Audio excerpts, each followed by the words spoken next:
Hoy quiero llamar su atención, hermanos, siempre dentro de este marco de nuestro anhelo de más del Espíritu Santo. Una disposición, una apertura que debemos de tener continuamente delante del Señor para que nuestras vidas puedan ser realizadas, no solamente con logros materiales, sino con logros espirituales. Que Dios abra nuestro entendimiento para comprender que los éxitos que en el mundo se tengan, los logros que en el mundo se tengan, son precisamente en este nivel del mundo. Pero todo aquello que se desarrolle y crezca en nuestra parte espiritual es la que nos acompañará. Eso será el medio que Dios va a observar para recompensarnos y tenernos con Él por la eternidad. Hay un versículo que no es propiamente el texto base del mensaje, pero es como una apertura, siempre del Salmo 27. Ahí va a estar el texto que en un momento vamos a considerar, pero vale la pena que observemos el versículo 8 del capítulo 27 y quiero hablarles sobre la presencia del Espíritu Santo. Es significativa o significativo en sus vidas. La presencia del Espíritu Santo es significativa o significativo en sus vidas. El texto bíblico dice así: mi corazón ha dicho de ti, buscad mi rostro, tu rostro buscaré, oh Jehová.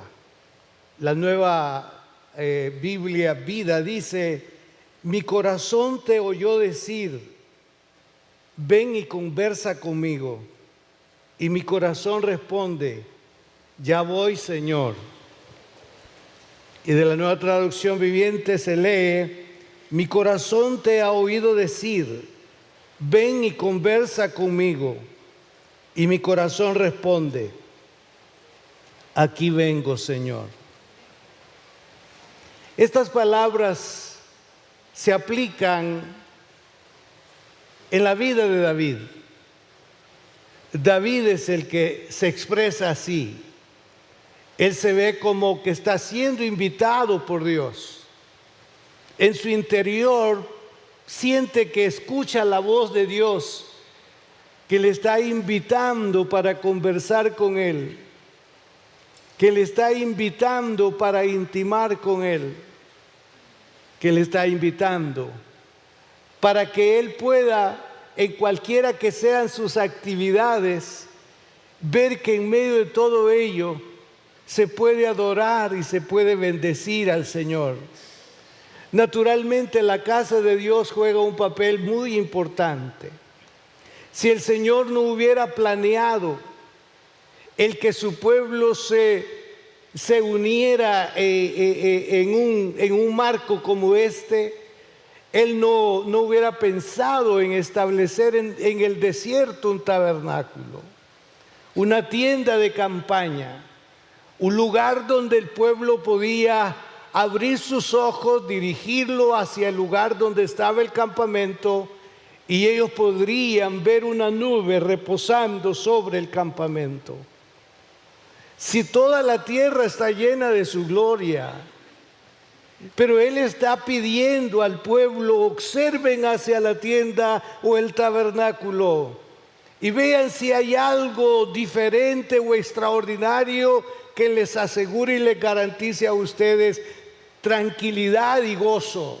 Ellos podían contemplar que una nube espesa estaba sobre ese lugar y que algo estaba sucediendo en el interior del lugar. Continuamente se estaban ofreciendo sacrificios, una variedad de sacrificios, una variedad de ofrendas se estaban ofreciendo al Señor.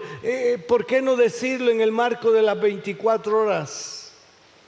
Porque el fuego encendido en el altar no tenía que apagarse en ningún momento. Había gente entonces ocupada para llevar leña y poner en el altar de tal manera que el fuego estuviera encendido. Habían otros que se dedicaban a sacar la ceniza de ese altar y ponerla en el lugar prescrito.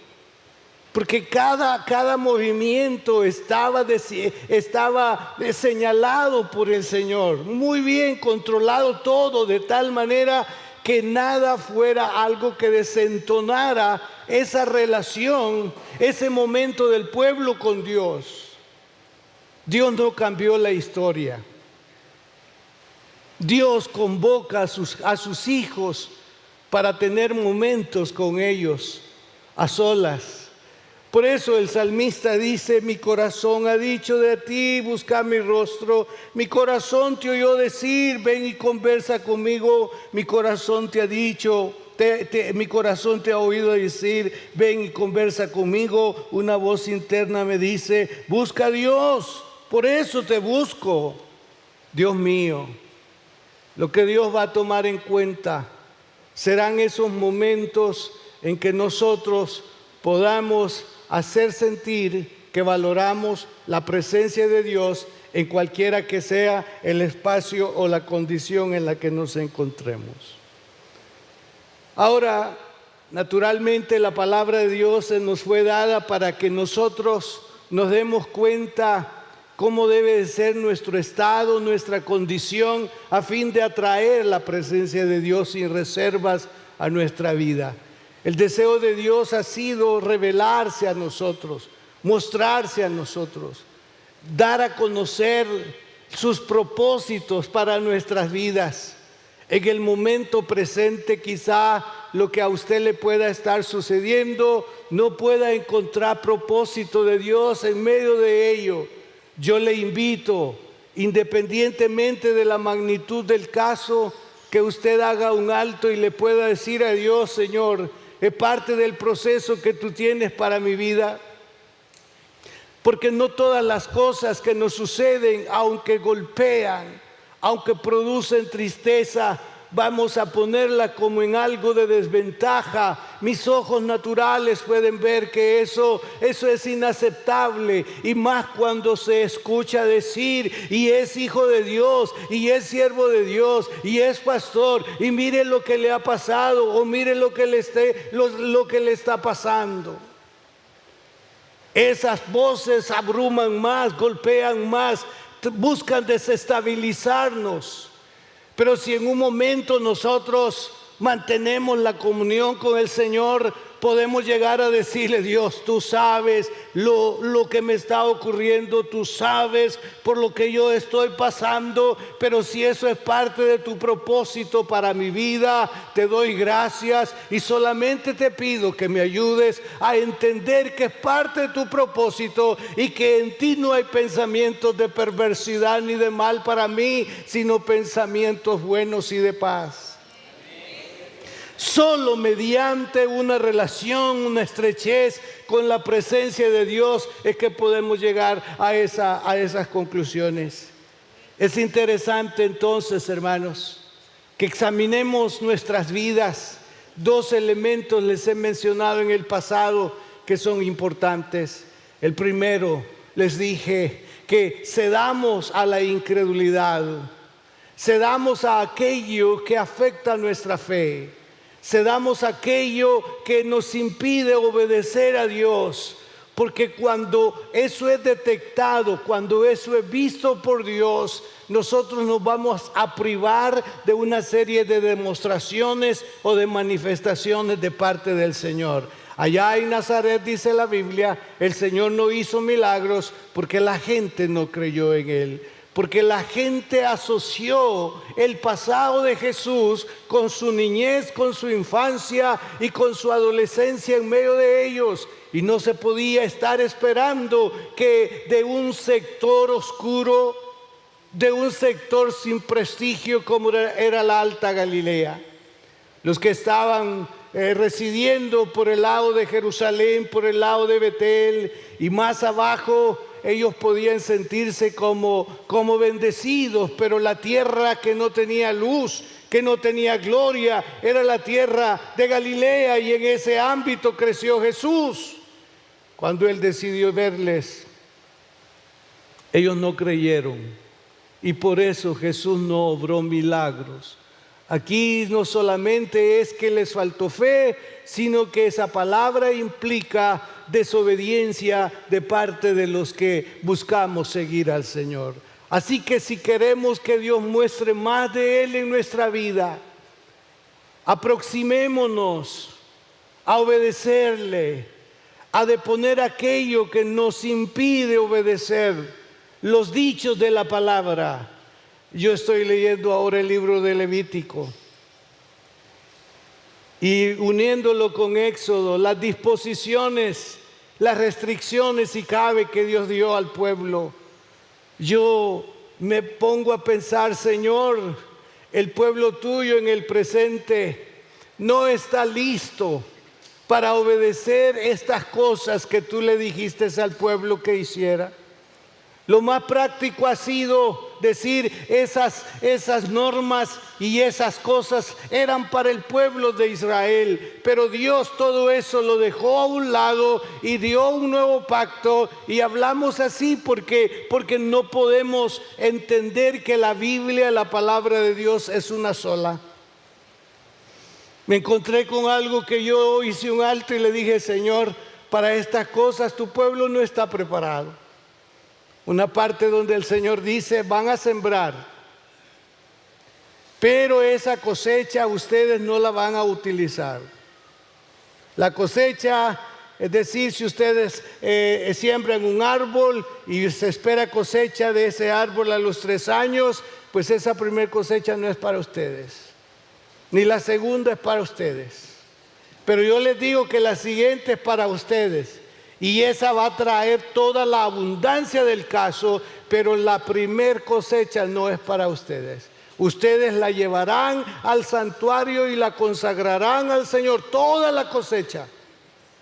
Hasta la tercera o cuarto año es que ustedes van a hacer uso de eso. Yo me encargaré de multiplicar la cosecha. Yo dije: Señor, ¿quién va a querer entregar la primer cosecha de ese árbol si ni siquiera el primer mango que aparece quiere dar? No digamos toda la cosecha. Y la cosecha fue tan hermosa que dice: no, eso era para los de Israel, eso no es para nosotros en el presente. Hermano, hay tantas cosas para las cuales no estamos preparados, porque no tenemos fe, porque hay incredulidad y porque falta obediencia. Y esto, desde luego, no nos va a permitir que Dios muestre esos secretos, esas cosas que no han sido reveladas, que están ahí guardadas y que las dará a conocer, dice el Señor, a todos aquellos que le aman. Pregúntese cuánto usted ama a Dios, y entonces Dios se va a disponer de revelar esas cosas que ojos no han visto, que oídos no han oído, y son las que Él tiene para revelarlas a los que le aman. Pensemos cuánto nosotros amamos al Señor, porque eso que Él nos va a revelar va a traer un producto directo a nuestro interior. Dios va a bendecir nuestro interior, y de lo que hemos recibido ahora nos dispondremos a dar. Nuestro interior se va a mostrar en el exterior con cosas extraordinarias que Dios quiere hacer por nosotros y para nosotros. Es importante entonces que le demos la oportunidad al Espíritu Santo para que Él sea el guía constante de nuestra vida, y que tengamos esa disposición de ser adoradores y auténticos adoradores, independientemente del estado o la condición de cada uno de nosotros. Espero que estas palabras del salmista vengan a ser nuestra inspiración para cada uno de nosotros en este día, con la ayuda con la ayuda del Señor. Escuche una vez más las palabras del versículo 8. Mi corazón ha dicho de ti, busca mi rostro. Y él concluye diciendo, tu rostro buscaré, oh Jehová. Vamos a observar en el siguiente momento en qué lugar y espacio es que esto se puede realizar. Si tenemos que estar siempre en el templo para que eso suceda, o puede suceder en cualquier espacio o ámbito en el que nos podamos encontrar. Quiero invitarles a que junto con nuestros hermanos cantemos ese canto, Señor, llévame a tus atrios. Señor, llévame a tus atrios y al lugar santo, al altar de bronce. Señor, tu rostro quiero ver. Pásame en la muchedumbre, por donde el sacerdote canta. Tengo hambre y sed de justicia, y solo encuentro un lugar.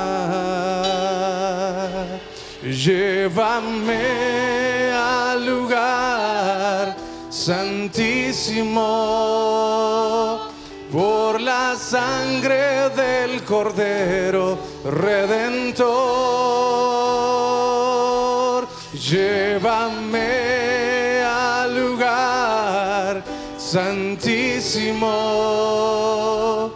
tócame, límpiame, heme aquí. Señor, llévame a tus atrios y al lugar santo, al altar de bronce. Señor, tu rostro quiero ver. Pásame en la muchedumbre, por donde el sacerdote canta. Tengo hambre y sed de justicia, y solo encuentro un lugar. Llévame al lugar santísimo, por la sangre del Cordero Redentor. Llévame al lugar santísimo, y tócame, límpiame, heme aquí. Llévame y llévame al lugar santísimo, y por la sangre del Cordero Redentor. Llévame al lugar santísimo, tócame, límpiame, heme aquí. Tócame, límpiame, heme aquí.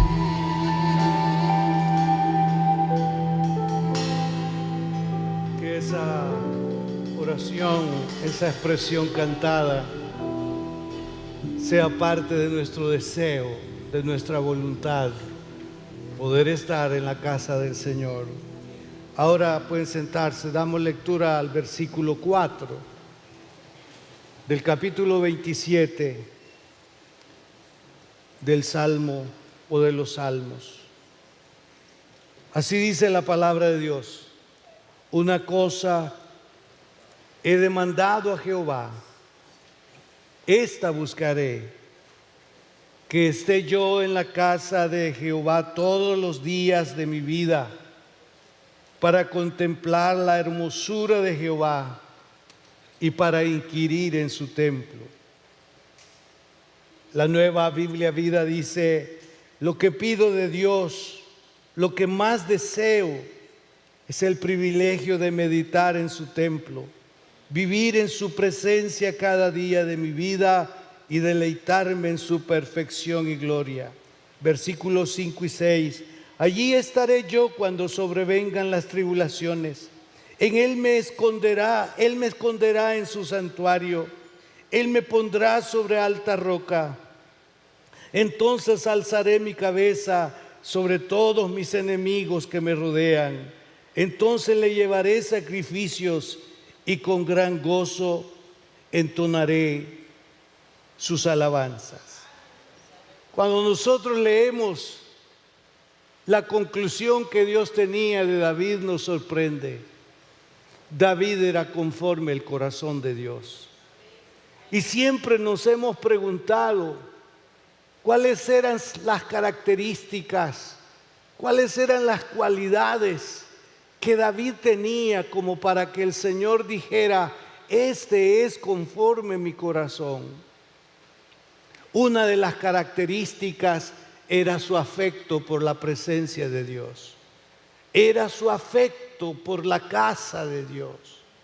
20 años pasaron y un rey mostró su indiferencia total a lo que representaba la presencia de Dios en medio de ellos. 20 años.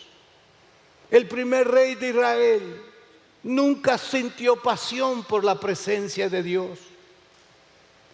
Nunca valoró aquello que por Moisés Dios dijo: y esto será símbolo de mi presencia entre vosotros.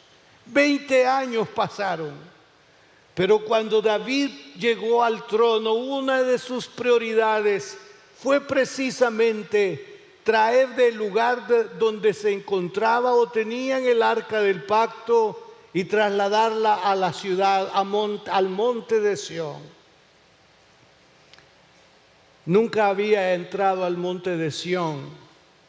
Sí, nos decían, ese es el monte de Sión, pero estar en sus entrañas, no había yo tenido esa experiencia. Pero en esta última ocasión que estuve en Israel, nos llevaron a un poco de la interioridad de ese monte. Y ahí, en ese espacio tan bonito, estaban unos niños jugando. Bajaban y subían las gradas, un templo al fondo, y los niños corrían y corrían.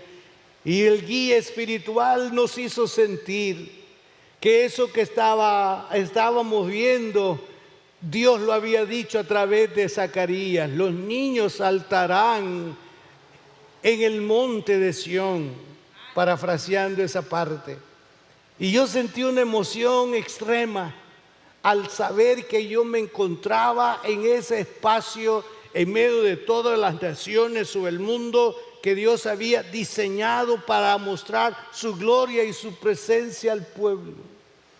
Naturalmente ya se nos dijo por Jesús que no está limitado Dios para ser adorado. Nosotros lo podemos adorar en cualquier lugar o espacio. Pero lo interesante del caso es que David dijo: voy a traer el arca. Y la trajo. En el primer intento, pues fue mal asesorado. En el segundo momento, hizo tal como Dios había establecido que se trataría con el arca, y la llevó y la estableció en un espacio. Y retomando la idea de la campaña o la tienda de campaña, mejor puso, como decimos nosotros en nuestro lenguaje, un toldo encima del arca. Y él, desde su espacio donde habitaba, solía ver lo que simbolizaba la presencia de Dios. Una de las características entonces de David para ser considerado su corazón conforme al corazón de Dios era su afecto por la casa de Dios. Ese afecto por la casa de Dios equivale a amar su presencia, a andar en su presencia, a estar en su presencia. Y sabemos que en el diario en el que nosotros nos encontramos, el enemigo busca cómo introducir elementos que nos distraigan de ese instante o de ese momento para adorar a Dios. David lo tuvo. tuvo laxus, como se dice. Pero aquí está otra de las características. ¿Por qué Dios dice es conforme mi corazón? Era un hombre que nunca estuvo justificando sus pecados, sino cuando él los cometió, supo llegar a la presencia de Dios para decir: Señor, he pecado contra ti. Él sabía que había pecado y él no se ocultaba y él no hacía comparaciones. Él no estaba buscando su justicia propia, sino que él llegaba a la presencia de Dios para decirle: he pecado, Señor. David tenía un afecto por todo lo que tenía que ver con Dios. Por esa causa es que nosotros podemos decir: Señor, si siendo humano y teniendo el espacio o el lugar que él ocupaba de renombre, supo amarte, supo obedecerte, supo expresar su afecto por ti, ayúdame para que yo también pueda hacer lo mismo en tu presencia. Entonces él tenía algo que ardía en su corazón, tenía un anhelo que consumía su conciencia, tenía una pasión por la presencia de Dios. Una vez más el versículo 4 ahora de la palabra de Dios para todos: solo una cosa le pido al Señor, esto es lo que más quiero, habitar en la casa del Señor por el resto de mi vida. Así podré disfrutar del placer de estar junto al Señor y visitarlo en el templo. La Nueva Traducción Viviente dice: lo único que le pido al Señor, lo que más anhelo, es vivir en la casa del Señor todos los días de mi vida, deleitándome en la perfección del Señor y meditando dentro de su templo. Era un anhelo que su vida de una manera plena pudiera dedicarse en la presencia del Señor. Lamentablemente esa no es la misma historia para muchos de nosotros. Nosotros no encontramos a veces espacio o tiempo para poder estar en la presencia del Señor. Tenemos múltiples ocupaciones que nos impiden, que nos interrumpen el buscar su rostro, el estar en su presencia. Y estamos cerrados pensando que en nuestro hacer diario, que en ese hacer no hay tiempo para adorar a Dios. Pues me anticipo a mis notas para decirle que precisamente es allí donde se muestra nuestra autenticidad cristiana, cuando no estamos en el templo. Cuando estamos fuera del templo es donde se muestra nuestra pasión por Dios. No es aquí. Sí, ya dije y justifiqué que Dios mismo estableció un lugar para que su pueblo se reuniera como uno solo. Pero la autenticidad de la fe del cristianismo está en los espacios donde nosotros permanecemos, comenzando en nuestra casa. ¿Cuántas cosas pasan en nuestras casas que debilitan la comunión, la presencia de Dios? Solo un ojo hemos abierto al despertar y ya estamos con problemas. Medio abrimos los dos y ya vimos lo que no teníamos que ver y ya empezamos a refunfuñar. Vea cómo recibimos el día. Vea cómo nos comportamos al amanecer. Y salimos de casa para enfrentar las diferentes actividades, pero ya vamos predispuestos. No hemos tenido un tiempo para poder orar, para poder estar en la presencia del Señor antes de salir. Y no estoy hablando de esa omnipresencia de Dios, porque Dios está siempre y en todo lugar. Pero hablamos de esa particularidad que denota que yo quiero atraer su presencia particular a mi vida y que yo no quiero dar pasos donde yo no sienta que Dios me acompañe, donde yo no sienta que Dios no está conmigo, porque Dios no puede ser excluido de ninguna de nuestras actividades. En todo lo que usted y yo hagamos, debemos de saber que estamos en la presencia de Dios y estamos adorando a Dios en lo que estamos haciendo. Las señoras allí en la cocina, el señor con el periódico en la mano, no con la Biblia, con el periódico en la mano. Pues como sea la actividad que estamos desarrollando, no podemos desvincularnos de que la presencia de Dios está y que hay momentos en que nos va a pedir que interrumpamos alguna de esas actividades porque tiene algo que revelarnos, tiene algo que mostrarnos, tiene un trato muy particular con nosotros y nos invita a cesar la actividad porque quiere un tiempo a solas con nosotros, sin interrupciones de ninguna naturaleza. Pero viene el maligno y dice: ¿cómo vas a cerrar la tienda o el negocio si es la hora pico, es la mejor hora? Y ahora salís vos con esa tu religiosidad que Dios te ha dicho que cierres un momento para orar. Hay un negocio en los Estados Unidos,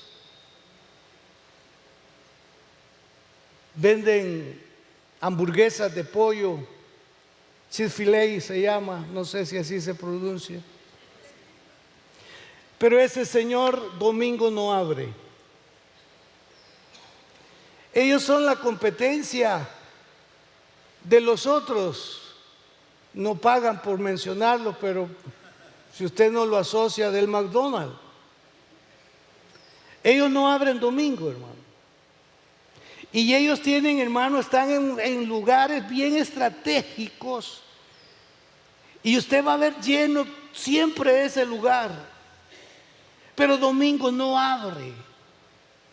¿En qué está pensando ese hombre si el domingo es un lugar donde la gente sale y busca qué comer, cómo es que cierra? Pero él no tiene abiertos los restaurantes, ni uno tan solo el domingo. Qué mente más estrecha la de este. Cerrar el negocio en domingo. ¿Quién ha visto eso? Pero él no lo abre. Desde que estableció el negocio, el día domingo no abre. Y hermano, las veces que hemos tenido la ocasión de viajar a ese país, nos damos cuenta que están abriendo otros lugares. Hoy han puesto uno cerca de donde vive nuestra hija. Fácil a hora de llegar. Está poniendo uno, yo creo que ya lo abrieron allí en el aeropuerto. Ellos siguen creciendo y no abren domingo. Ay, Señor, oh hermano pastor, él está a otro nivel. Sí, entonces es cierto, está a otro nivel. Pero no es un nivel al que usted y yo no podemos aspirar. Ese nivel de buscar primeramente el reino de Dios, su justicia, y todas las demás cosas van a venir por añadidura.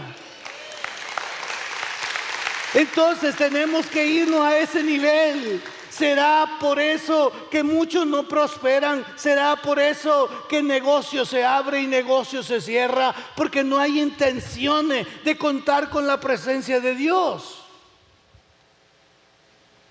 Una vez abrieron los hermanos un negocio. Ellos venían con ese negocio antes de ser cristianos. Entonces, antes de ser cristianos, ellos vendían de todo allí. Cuando ya ellos fueron cristianos, alguien llegó a decirle: y van a seguir vendiendo de todo hoy que son cristianos en los lugares que van a abrir. Lamentablemente siguieron vendiendo de todo. Y cuando yo les digo de todo, es que estaban los cigarrillos y estaban las cervezas. ¿Cómo es que podemos, hermano, separar nuestro hacer con la presencia de Dios en nuestra vida? que digamos que esto no tiene nada que ver con la religión. Sí, con la religión no tiene nada que ver, pero sí tiene que ver con su relación, con nuestra relación con el Señor. Busquemos la presencia de Dios en todo momento. Eso hacía la diferencia con David. Tú me has dicho que te busque, yo voy a buscar tu rostro. Era una pasión por la casa de Dios. Era una pasión estar muy cerca de Dios. Era una pasión poderle decir: aquí estoy, Señor, en tu presencia. Dije que no implica el estar en un lugar como el templo para decir que estamos en la presencia de Dios. En la presencia de Dios nos encontramos en cualquier lugar donde estemos. Jacob dijo en el monte: yo no sabía que esta era casa de Dios y puerta del cielo.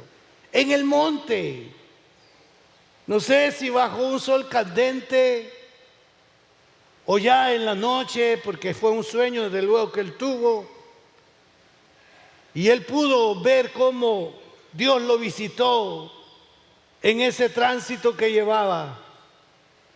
Y cuando él despertó, concluyó diciendo: no sabía que esta era casa de Dios y puerta del cielo. Hermano, donde usted y yo nos encontremos, estamos en la presencia de Dios. Pero por algo tenemos que empezar. Usted puede decir: Señor, yo no he entendido todavía qué es el disfrute de la vida cristiana las 24 horas. Todavía no sé, Señor, cómo aplicar mi fe en cada espacio de mi vida. Ayúdame para poder entenderlo. Y quizá, hermano, si desarrollamos esa relación más estrecha con Dios, menos ansiedades tendremos y en más confianza estaremos, creyendo que Dios tiene todo bajo control.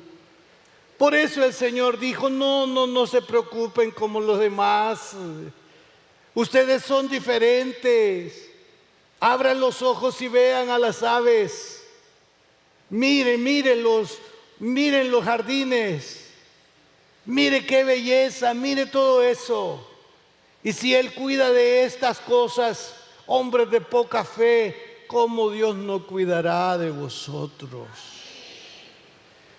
Anhelemos la presencia de Dios. Digámosle al Espíritu Santo: háblame día a día, momento tras momento, Señor.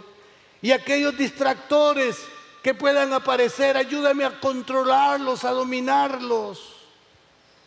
Aquello que es pasión, que se ve como rival a mi pasión contigo, ayúdame a superar esa pasión. Porque mi pasión quiero que seas tú, Señor. Yo quiero crecer en ti, Señor.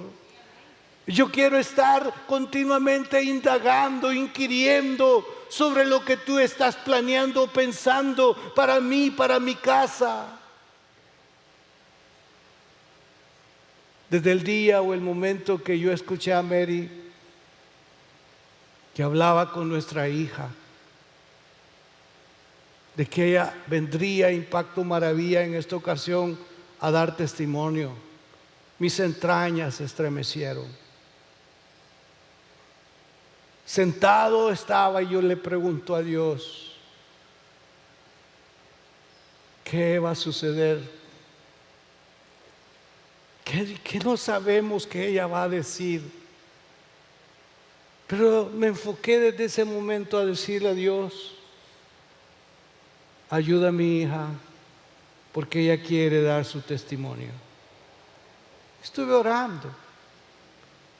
Yo no le llamé para preguntarle: hija, ¿me puedes anticipar algo de tu testimonio? No, esto no lo digas, esto dilo, pero no lo hice. Pero sí, escuchándole ayer, yo me remonté a esos momentos cuando yo dije, Dios, ¿dónde estabas tú cuando le ocurrió eso a mi hija? Fue una pregunta fuerte. ¿Dónde estaba Dios? ¿Qué fue lo que yo hice para provocar eso? Asumí una culpabilidad. Y yo dije, abandoné a mi pequeña. Un padre buscando un deseo de bien para su hija, la he expuesto y esa era mi batalla y esa era mi lucha en oración en esos momentos. Pero poco a poco, aunque se desató un conflicto interno acá, pero poco a poco me fui acentuando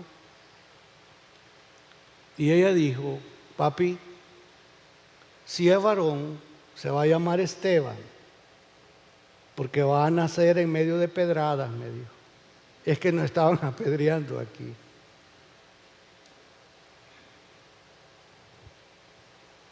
Y si es hembra, se va a llamar Daniel, porque va a nacer en medio del foso de los leones. Daniela. Cuando ya supimos que era niña, ella lo dijo. Yo tocaba su estómago y le decía, Daniela, te estamos esperando. Te amamos, Daniela. Eso es lo que yo hacía. Cuando ella nació y la llevaron a ese espacio, ¿cómo le llaman? Siempre se me olvida.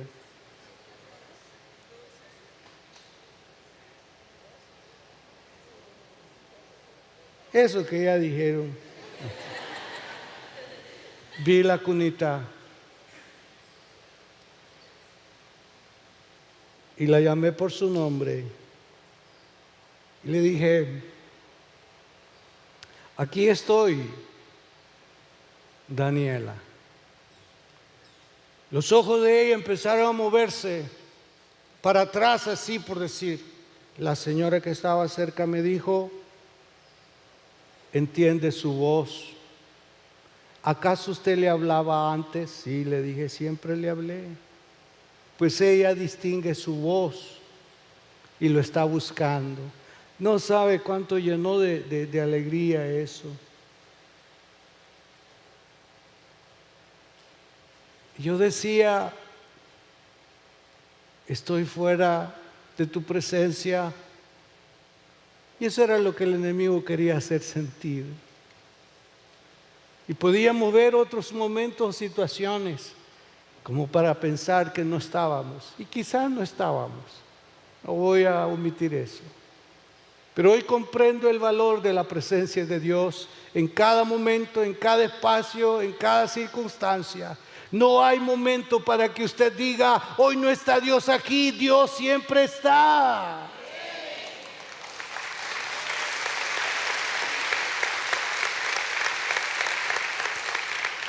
Nosotros nos desconectamos de Él por diferentes situaciones o cosas, pero Él siempre está.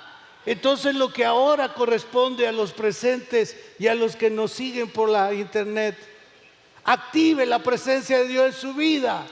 Acepte la invitación, la convocatoria que Él está haciendo. Quiero que leas mi palabra un momento. Quiero que te arrodilles un momento. En el fragor de la actividad, en el fragor del día, le está diciendo, dame parte de tu tiempo ahora. Y usted sabrá distinguir que es Dios el que le está pidiendo espacio. Y cuando Él pide espacio, quiero decirle, no es pérdida de tiempo, serán los mejores momentos para tomar decisiones buenas y para saber que ahí está Dios. Y cuando Dios está, el deseo de Él es acompañarnos siempre, donde quiera que nosotros vayamos o estemos.